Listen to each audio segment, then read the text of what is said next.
Alright, so in this video, I'm going to solve the equation x to the power of 3 minus 8 is equal to 0. So, to first solve this equation,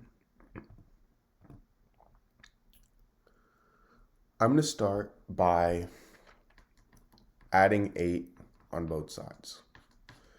So I get x to the power of 3 is equal to 8.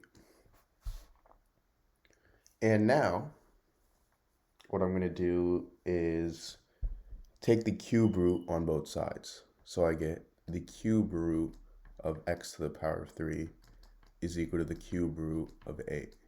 Now the cube root of x to the power of 3 is x, and the cube root of 8 is equal to 2. So I get x equals 2. However, this may not be our only solution. And the way we solved it, we only solved for one solution, but there are actually more solutions. And to find the other solutions, we have to take a different approach to this. So instead of adding 8 on both sides, what I'm going to do is rewrite 8 as 2 to the power of 3. So now I have x to the power of 3 minus 2 to the power of 3 is equal to 0.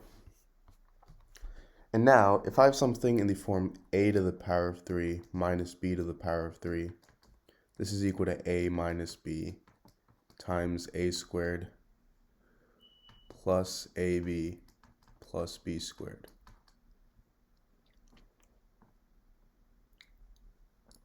So in this case, a is equal to x and b is equal to 2.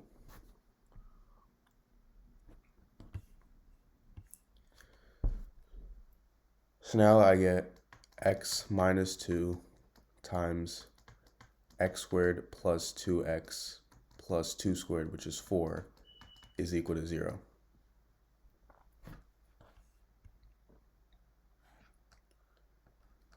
So now this gives me two equations. I get x minus 2 equals 0, and x squared plus 2x plus 4 is equal to 0.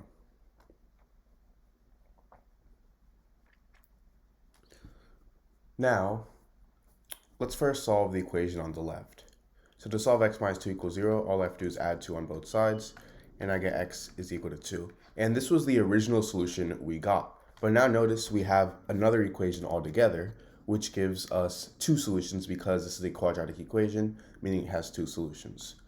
So to solve x squared plus 2x plus 4 equals 0, what I'm going to do is use the quadratic formula, which is negative b plus or minus the square root of b squared minus 4ac all over 2a. So in this case, a is equal to 1, b is equal to 2, and c is equal to 4.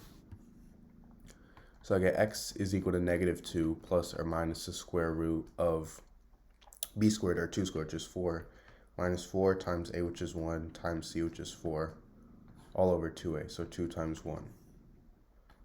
And now this is equal to negative 2 plus or minus the square root of 4 minus 16 over 2, which is equal to negative 2 plus or minus the square root of negative 12 over 2. And now this is equal to negative 2 plus or minus the square root of 12 times the square root of negative 1 over 2. So now the square root of negative 1 is actually equal to the imaginary number I. So I get x is equal to negative 2 plus or minus the square root of 12i over 2. And we can actually simplify this. The square root of 12 I can rewrite as the square root of 6 times 2i over 2. And 6 I can rewrite as 3 times 2. So I have 3 times 2 times 2, which is the same thing as 2 root 3 over 2. And this is 2 root 3i over 2. So now I'm going to divide this by 2. Negative 2 divided by 2 is negative 1. And 2 root 3i over 2 is just root 3i. So these are another two solutions to this equation. And these are imaginary solutions compared to this, which is a real solution.